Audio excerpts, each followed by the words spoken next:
Assalamualaikum warahmatullahi wabarakatuh.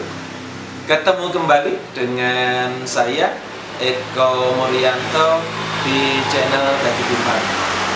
Semoga rekan-rekan seluruhnya yang menyaksikan konten ini senantiasa dirahmati oleh Allah, diberi barokah, diberi hidup yang berkah, dan juga senantiasa mendapatkan rahmat dari Allah Subhanahu wa Ta'ala. Rekan-rekan sekalian yang saya hormati, pada kesempatan ini saya ingin mengucapkan terima kasih. Dadi Dimar semakin hari semakin berkembang, dan itu karena penjenengan.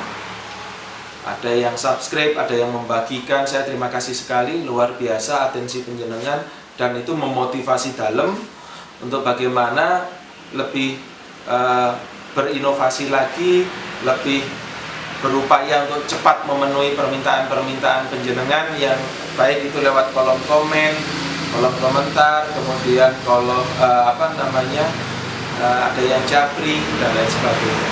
Ada juga yang telepon, ada juga yang masih intip-intip begitu. Itu hal yang membahagiakan kepada saya.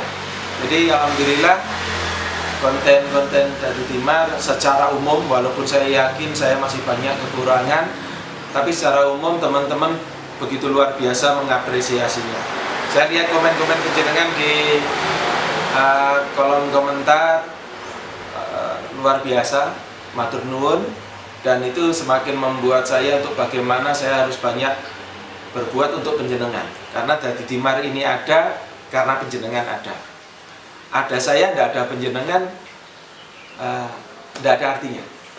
Kali ini rekan-rekan, saya juga ingin mengucapkan selamat datang, menyapa rekan-rekan yang baru saja bergabung dengan konten Dadi Dimar.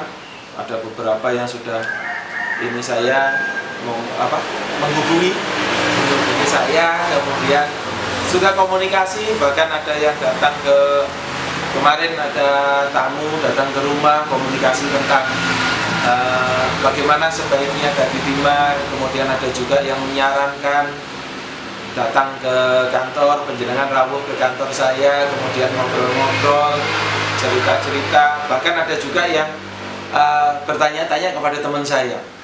Mau tanya saya, katanya nggak enak, sungkan katanya gitu. Sebetulnya tidak apa-apa, modo menungso nih.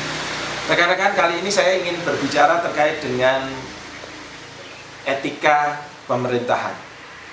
Etika pemerintahan ini adalah satu rambu-rambu, satu unggah-ungguh begitu, yang diterapkan di dalam dunia pemerintahan, khususnya pemerintahan di pemerintahan desa, kecamatan. Ini yang akan saya kupas supaya kita tidak keluar dari norma dan kaidah yang berlaku. Karena di Indonesia ini kan ada dua, ada hukum tertulis dan hukum tidak tertulis. Nah, etika pemerintahan atau yang kita kenal dengan bahasa familiar kita karena kultur budaya kita yang tinggal di Jawa ini, mohon maaf untuk teman-teman yang di luar Jawa ya, tetapi kultur ini saya pikir suatu norma yang bagus, yang harus diuri-uri gitu, atau dilestarikan. Etika ini adalah bagaimana cara kita untuk berperilaku, bersikap, bertindak dalam sebuah organisasi pemerintahan. Dulu ketika saya sekolah, ini menjadi satu mata pelajaran yang menarik waktu itu, karena di situ diatur bagaimana cara kita berprofesi, cara kita berkomunikasi dan lain sebagainya. Ada banyak ilmu dari etika ini. Kalau dari bahasa Yunaninya kan dari ethos dan kratos kan gitu kan. Tapi tidak usah ngomong itulah. Ini hanya intermezzonya saja. Saya akan masuk ke masalah etika.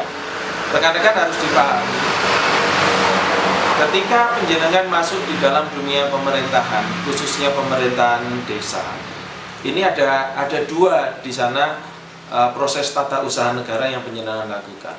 Yang pertama, secara demokrasi itu adalah kepala desa, karena kepala desa itu dipilih berdasarkan diangkat berdasarkan proses tata usaha negara yang berupa pemilihan kepala desa. Dan satu lagi, proses administrasi dari tata cara administratifnya secara khusus, yaitu perangkat desa. tentunya hal ini ketika kita berbicara tentang etika, ada norma dan kaidah yang harus dipahami. Penjenengan harus paham posisi siapa saya dan mengapa saya masuk dalam dunia pemerintah. Itu menjadi kunci. Bahaya ketika orang tidak tahu siapa dirinya. Artinya ketika dia duduk di kepala desa, duduk di perangkat desa, tapi dia tidak memahami bahwa dia ini kepala desa atau perangkat desa. Kebiasaan yang ada sebelum kita duduk dalam posisi itu masih terbawa. Ini yang repot, apalagi untuk kepala desa. Kalau bahasa Magetan gitu ya, kalau saya menyampaikan non sewu ini, kepala desa itu kedanyangan, kewahyon. Artinya karena dia dipilih berdasarkan hati nurani masyarakat untuk memilih itu. Untuk memilih itu sehingga dia menjadi kepala desa. Makanya Mbah Lurah, semuanya saja, Pak Lurah, Bu Lurah, hati-hati dalam berbicara. Acap kali ngendikan penjenengan itu mandi, tumus begitu. Jadi hati-hati kalau berbicara. Nah, ketika penjenengan menjadi kepala desa, ini untuk Pak Lurah dulu. Ketika penjenengan untuk menjadi kepala desa sudah begitu dilantik, penjenengan ini orang kewahyon. Ratu neneng desa itu penjenengan, tetapi ratu ini dibatasi oleh aturan. Nah, kita ini hidup di rimba aturan yang begitu banyak aturan yang harus kita perhatikan. Makanya hati-hati dalam bersikap, berbuat, apalagi bertutur kata, neng nguneni wong, ojo nemen-nemen. Artinya hati-hati kalau itu mandi gitu. Kalau itu mandi. Kalau yang baik sih tidak apa-apa, kalau yang tidak baik ini yang nanti jadi penyesalan di kemudian hari. Nah, ketika kita menjabat ini, pahami bahwa posisi kita ini tidak lagi seperti sebelumnya. Semuanya saja rekan-rekan yang perangkat desa dan kepala desa, ketika penjenengan duduk dalam kursi itu, penjenengan sudah tidak bisa lagi berbuat seperti sebelumnya. Kalau sebelumnya penjenengan bisa berbuat semaunya, maksudnya wong renek sing ngaru biru gitu, tetapi ketika penjenengan menjadi pamong, menjadi aparatur pemerintah desa, penjenengan diikat oleh norma dan etika. Dan ini makanya pamong itu saya selalu sampaikan, jangan takut, karena pamong itu apapun akan diperhatikan oleh orang. Di konten sebelumnya saya sampaikan, pamong niku pantesnya diomong. Artinya apapun yang kita lakukan itu diomong wong. Makanya etika ini harus dipahami. Bagaimana kita berbuat ke atasan. Ya, Pak, saya ini kan dipilih masyarakat. Saya kan enggak kaitan dengan Pemda. Enggak bisa. Penjenengan ini berada dalam satu sistem pemerintahan. Sistem pemerintahan itu terdiri dari subsistem yang saling berhubungan, dan tidak ada orang yang berdiri sendiri, karena pada hakikatnya manusia itu adalah makhluk sosial yang selalu berinteraksi dengan orang lain. Kecamatan, kabupaten ada itu karena penjenengan ada. Karena penjenengan ada. Kalau kami tidak ada, penjenengan juga tidak bisa melaksanakan tugas. Gotang gitu. Makanya ini saling melengkapi. Jadi tidak ada yang mana Pak yang lebih penting dari subsistem itu. Semuanya penting Pak. Tapi fungsinya sendiri-sendiri. Seperti wajah ini. Muka saya ini kan nggak sama. Ada mata dua, kanan kiri, ada alis, ada hidung gitu kan. Kalau rambut agak jarang-jarang sih. Tapi ini punya fungsi sendiri-sendiri. Nah itulah sistem pemerintahan.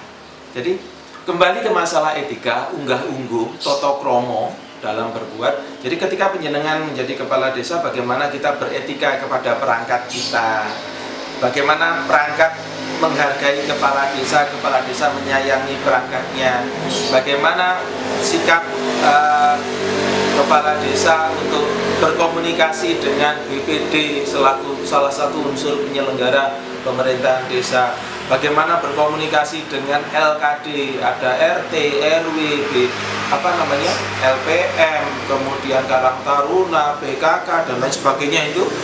Itu ada kaidah dan norma-norma tersendiri. Dan ini bisa ketemu ketika rasa itu nyambung. Etika ini bisa ketemu ketika rasa itu nyambung. Jadi marilah kita sama-sama memposisikan diri kita tahu posisi kita. Oh saya bagian mata, oh saya bagian hidung, saya bagian telinga. Artinya kita tahu tugas pokok dan fungsi masing-masing. Ini dalam beretika. Jadi kecamatan itu adalah organik pemerintah daerah yang bertugas untuk memfasilitasi penjenengan. Ini juga bukan karena PDW gitu, karena datang bawa SK. Pak Camat, Sekcam, kasih-kasihnya ini menjalankan tugas karena ada SK. Kalau nggak ada SK dia tidak berani Pak, kayak gitu. Dia tidak berani Bu. Saya ini dulu pegawai kecamatan ini seharusnya begini, tidak bisa. Kalau sudah bawa SK itu baru punya peran karena kita diikat dalam satu kaidah etika pemerintahan. Makanya jalin komunikasi yang baik antara kecamatan dan desa. Pak Camat, Bu Camat ini bertugas diberikan kewenangan oleh Bupati oleh Pak Bupati untuk bagaimana desa-desa di wilayahnya itu baik. Makanya jangan tinggal kecamatan gitu. Kalau bahasa saya jangan melambung gitu ya. Jangan langsung ke atas. Coba komunikasikan dulu secara berjenjang. Ibarat anak tangga gitu harus ada langkah-langkah yang harus kita tapak. Ini rekan-rekan terkait dengan etika pemerintahan, unggah-ungguh, toto kromo, subosito, sopan santun. Saya yakin penjelasan lebih paham lah ini. Tidak perlu saya urai detail begitu. Saya hanya ingin mengingatkan bahwa kita ada etika pemerintahan, ada etika profesi yang harus kita paham.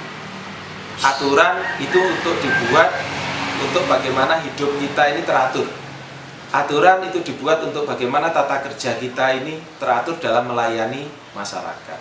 Kalau penjenengan sudah melaksanakan tugas berdasarkan aturan, penjenengan nggak perlu lagi cari-cari alasan ketika terjadi permasalahan. Pak, kenapa penjenengan berbuat ini? Ini loh aturannya. Itu beberapa hal yang ingin saya sampaikan ke penjenengan. Sekali lagi, jangan dianggap saya menggurui Bapak dan Ibu. Ini hanya bertransformasi saja, pengalaman dan pengetahuan yang saya ketahui. Semoga bermanfaat untuk kita semua. Tetap jaga kesehatan, uri-uri unggah-ungguh kita, lestarikan adat istiadat kita, toto kromo kita. Banyak sekali kaidah-kaidah normatif yang tidak tertulis yang harus kita pahami.